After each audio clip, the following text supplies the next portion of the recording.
तो का हाल बा भाई लोग, आशा करत तनी कि मस्त होकर बजा और स्वस्थ होकर बजा। भाई लोग हमार वीडियो तो मैंने बहुत ज़्यादा दिन पर हम डाले जा तनी, लेकिन का करी तनी टाइम ना मिलत रहल। एगो भाई के वीडियो बटे, उनकर पहले भी हम वीडियो डाल चुकल बनी, लेकिन एगो फिर वीडियो उनकर वायरल होखा था। तो कने का ना वो भाई पर वीडियो बनावल जा। उनका नाम है सुनील भाई। तो सुनील भाई के वीडियो हमेशा वायरल रहेला। लड़की या मेहरारू लोग के मने भाव में कभी भी वो बोले ना, बतियावे ना, चाहे उन लोग के रिएक्शन देना कि मैंने के तरह लड़की या मेहरारू बतियावे ली जाए। तो ये बेरी वो वीडियो डलले बना शादी ब्याह में जो तरह गीत गावेली सब मेहरारू, वो गीत गईले बना इतना मैंने अच्छा वायरल होकर। तब मैंने उनका वीडियो हम देखें तो कहेंगे काहे ना भाई पर वीडियो फिर से बने। तो भाई लोग हम चाहम कि सुनील भाई के वीडियो देखा जा तब मजा आई। इनका ऐसा ही दुलार प्यार बनैले रहे जहाँ हम इतने कहम। हमारी वीडियो पर 2-4 दिन से हमार माता बहन लोग कमेंट करे तनी लोग के सुनील जी तनी बम्फर सिस्टम पे वो गीत गा के तनी सुना दी। तो आई गा के सुनाओ तनी, आप लोगन के कैसन लागी कमेंट करके जरूर बताए लोग, ठीक बा। आई तनी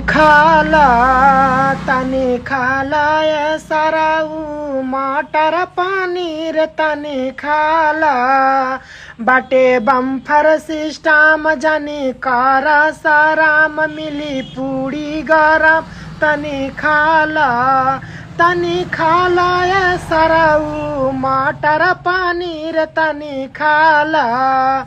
कहीं लिट्टी रखल बा, कहीं चोखा रखल बा, तोरा दीदिया के गरम समोसा रखल बा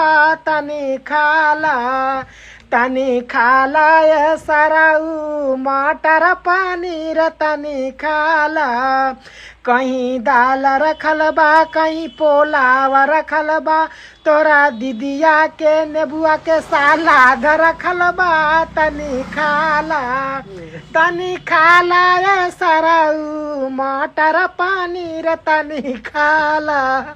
चलिए अच्छा लगी तो लाइक कमेंट शेयर जरूर करब लो, और ज़्यादा से ज़्यादा शेयर करब लो कि ओकरा घर ये वीडियो पहुँचे जरा घर शादी बा। चलिए नमस्कार।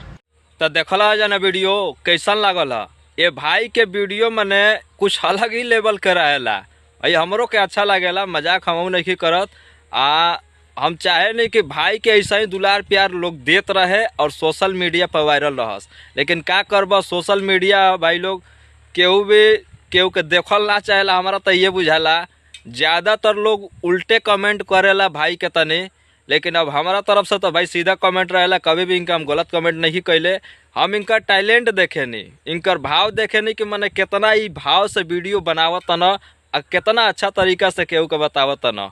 ये नहीं खे कि हम मैंने इनकरा के लोग गलत सही बोलता तो वैसा नहीं होयन, गलत सही ना होयन। खाली कॉमेडी करे ना और भाव बतावे ना औरत या लड़की या केहू के भी कि मैंने के तरह करे ली जा, उतने पर इनकर वीडियो चलेला और उतने पर लोग उनके पसंद करेला।